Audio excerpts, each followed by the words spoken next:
One day, a zookeeper noticed that one of the apes, a gorilla, was reading two books, the Bible and Darwin's On the Origin of Species. Surprised, the zookeeper asked him, "Why are you reading both of those books?" "Well," said the ape, "I wanted to know if I was my brother's keeper or my keeper's brother." I like that joke. It's got an ape seeking answers to religious and scientific questions with a fun bit of wordplay. But I like ape's statement, "I just wanted to know if I was my brother's keeper or my keeper's brother," humorously pits the two types of questions against each other as a one or the other choice, as if we cannot be both our brother's keeper, as Genesis suggests, and related to other creatures, as the origin of the species suggests. This little joke, in a nutshell, captures the essence of a conflict a part of our culture is engaged in. It's a conflict that seems to ask us to choose between religion or science. It's a conflict that does not seem to appreciate that we can actually choose both. And mostly the conflict heats up on the topic of creation. The result is that the question of how creation came about seems to have two competing disciplines, science and religion, at each other's throats. In fact, even including biblical texts on sexuality, I'm not sure there's a set of scripture in our day and age that causes more debate and dissension than the creation story. I said that it seems that science and religion are at each other's throats because that's the impression that we're often left with. But I don't really think that's necessarily the case, and I certainly don't think it should be the case. Perhaps it's my perspective. I didn't grow up in a religious home, but I was encouraged to have an interest in science, and I did. As a kid, I explored the world, tiny bugs and babbling brooks to furry mammals and the horizon stretching day and night skies.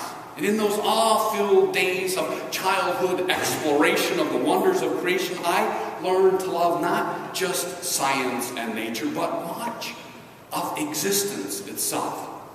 When I took the time to stop and to look and to really notice the physical world around me, I experienced a deep and sacred spiritual presence. Looking back now, I understand that it was then that I fell in love with the physical and spiritual parts of creation. It was then that I first found love of existence and love of God through the portal of science. And later, as a Christian, now as a pastor and a student of religion, I find religion bolsters, even boosts my love for creation and existence and God. Through the portal of religion, I found the validity of science as a good and godly blessing. And so my personal religious experiences and beliefs are not in conflict with science, but work rather well with it. And today's creation story is a good example, which is why we're looking at it again this morning. I hear the Big Bang Theory fitting nicely with God's loud voice beginning creation with light. I hear the Bible story as metaphor and poetry, which is what I think it was meant to be heard as, not as a literal historical accounting of creation. And Big Bang is just one example. Science and religion don't have to clash, and they don't necessarily clash. Both seek truth about creation. Science seeks to understand beings, the existence of things, the whats, wheres, and hows of them. And religion seeks to understand being, existence itself, the lines of it, and our human response to it. To my way of thinking, science uses empirical evidence and reason to explain the workings of the universe. And religion uses metaphor and poetry to explain the mystery, awe, and the relationships we exist to have with it. And at the end of the day, both seek truth and both provide meaning about existence. Nate joke actually sums up the two quests. One is about taking care of, relating to our brothers and sisters in all of creation. Are we our brother's keeper? And one is about the physical relationship to them. Are creatures and creation our brothers? And so these are two different quests for truth. They don't have to clash. Well, all that said, we do seem to see them clashing and arguing, often vehemently so. What are these clashes and arguments over the creation story really about? Well, they are, if you think about it, not so much about the true meaning of life, but a dispute over the meaning of a literal reading of the creation story. Theistic fundamentalists, the creationists, argue the literal reading provides the ultimate truth, while a number of atheistic fundamentalists argue a literal reading provides ultimate falsehoods. In our day and age, creationists come to claim literal reading as a basis for their version of science. In creationism, fundamental core facts are derived from the words of the story, and then the observations they make in the world are made to bend and conform to what they understand is written. The literal meaning they derive from the Bible is the very center of their science. And likewise, in our day and age, many atheists have, and I think ironically so, also come to claim a literal reading of the Bible as the basis for their rejection of the text as untruths and the God depicted in their literal meaning as a fairy tale. Like the creationists, many atheists point to a form of science to prove their and the creationist literal reading of the Bible is full of untruths. And the science that the atheists rely upon is not creationism, but hard science, real science, the science of empirical evidence and proof and reason that most of us in this room trust and believe and utilize in our daily living. And it's not that this science that we tend to have trouble with. It's the application of science to non-science. You see, fundamental atheists are applying science to the poetry and the metaphor of a sacred story, and science isn't a tool meant for that, nor is the poetry and metaphor intended to withstand such misuse. Interestingly, what most of us have in common with creationists is that we too find meaning in the creation story. And what most of us have in common with the atheists is that we too find meaning in hard science. However, many of us reject creationism as a science, and we reject fundamentalist atheists' application of science to literal meanings of the creation story to prove the absence of God. Perhaps most interesting of all is that we differ with both on the conclusion that the creation story only has their literal meanings. And so it's not surprising that we disagree with both of their conclusions about what or who God is or is not.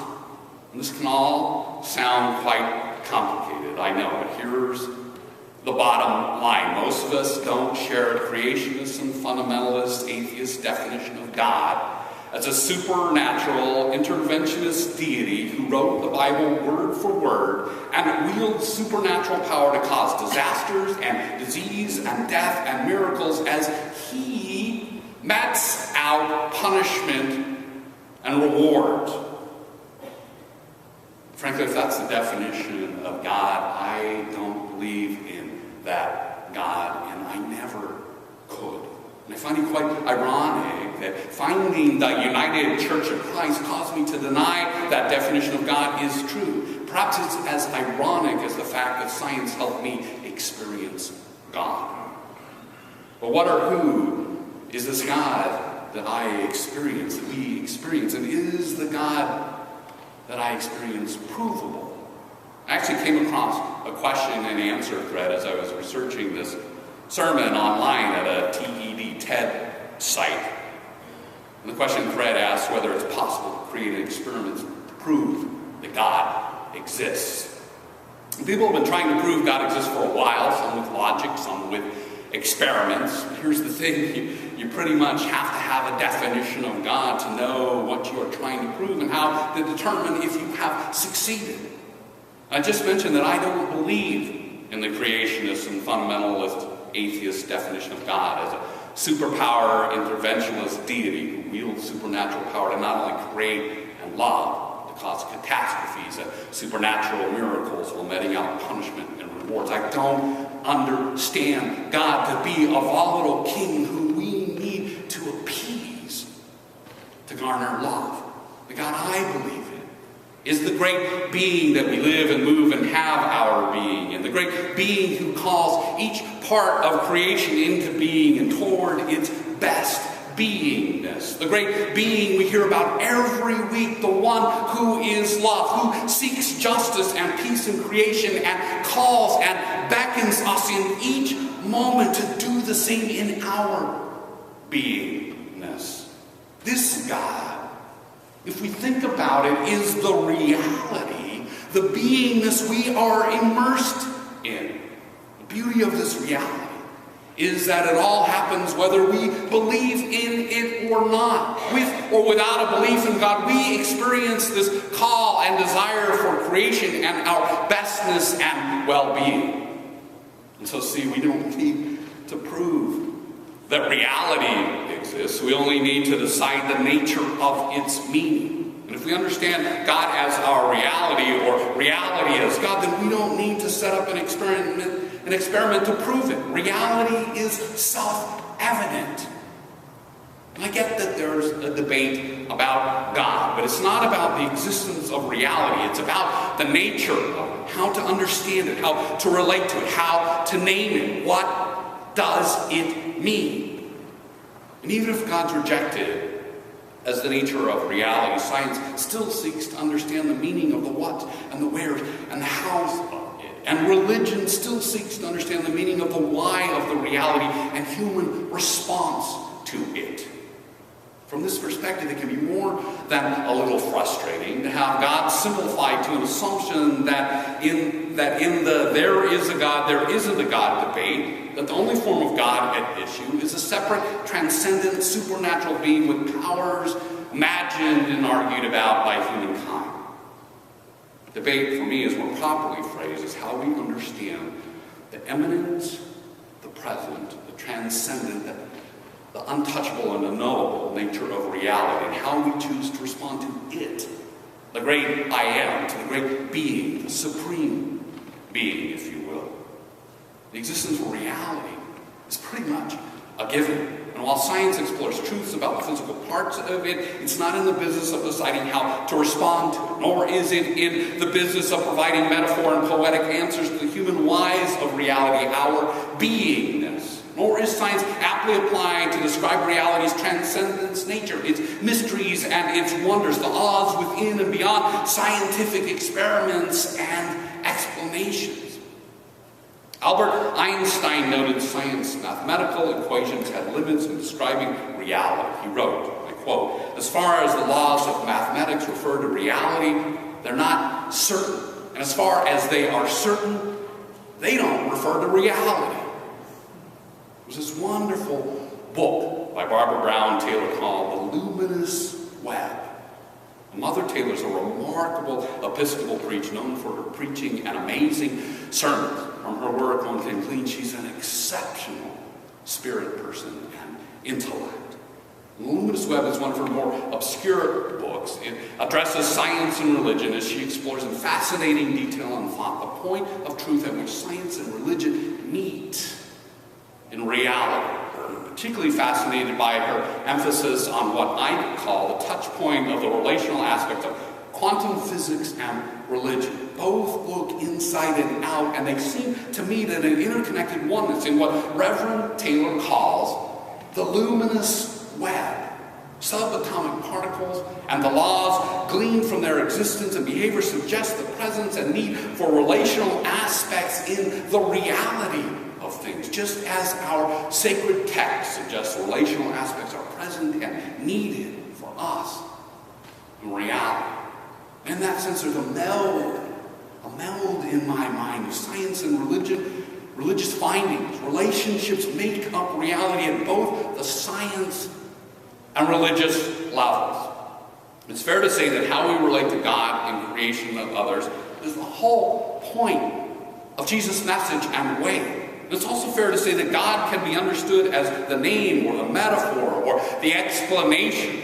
The forces science detect holding and connecting things together, the synergistic reality that stems from the combination of it all. God can be understood as that unexplainable thing that science has discovered and called the strange attractor, a force that guides creation with provable patterns in chaos. And the force observed at the quantum level that defies the laws of physics that seem to apply in space, but apparently not in space itself. And endless mind-blowing questions arise when religion lets science help it consider the mysteries of reality. Is God the reality that occupies space plus space itself? Is God the reality that includes and holds together this and every other universe referred to in the string theory? Is God the reality of all that is happening, has happened, and will happen in this and any other universe? Is God the reality and synergism of all that is and has been and will be? Anselm, an 11th century Archbishop of Canterbury, in his very famous ontological argument, asserted that God is proven if God is that than which nothing greater can be conceived. That than which nothing greater can be conceived. Now, Anselm wasn't focusing on science-based questions like I am today, but I keep coming back to his phrasing. I find it helpful to take it out of his context and place it into ours. If one were to accept God defined as all that is in reality and its synergistic effect, reality plus creation plus, God would then be that than which nothing greater can be conceived. And this makes the proof in the acceptance of the definition, of course, which is always the case when discussing God. We accept that God is that then which is greater than what a mind or some minds or all of our collective minds can yet name or conceive. God's existence is necessarily a given. See, definition matters. What is your definition of God? It's a question I often ask in discussions, and it's sometimes asked of me. And God is reality plus. It's not a very detailed definition. My slightly more detailed definition that God is evolved, and will no doubt evolve some more. The sum of where I am today, I understand God to be that which is greater than all. It's incomprehensible, creating, present, and hopeful power. It soaks reality with love, while endlessly persuading all that is to the best it can be in each given moment. God is greater than all, incomprehensible, creating present and hopeful power that soaks reality with love while endlessly persuading all that is to the best it can be in each given moment. In short, God is the name and the meaning given to reality, the beingness that we live in, and the supreme beingness we are called by and strive toward. And no one has to believe in this God to make it true, but belief in this God helps many of us answer that call and make the strive toward our supreme being. And that is, I think, why we gather in faith communities around the world and throughout time. I think that is the ultimate good news of the Bible and Jesus' amazing way that we follow. Amen.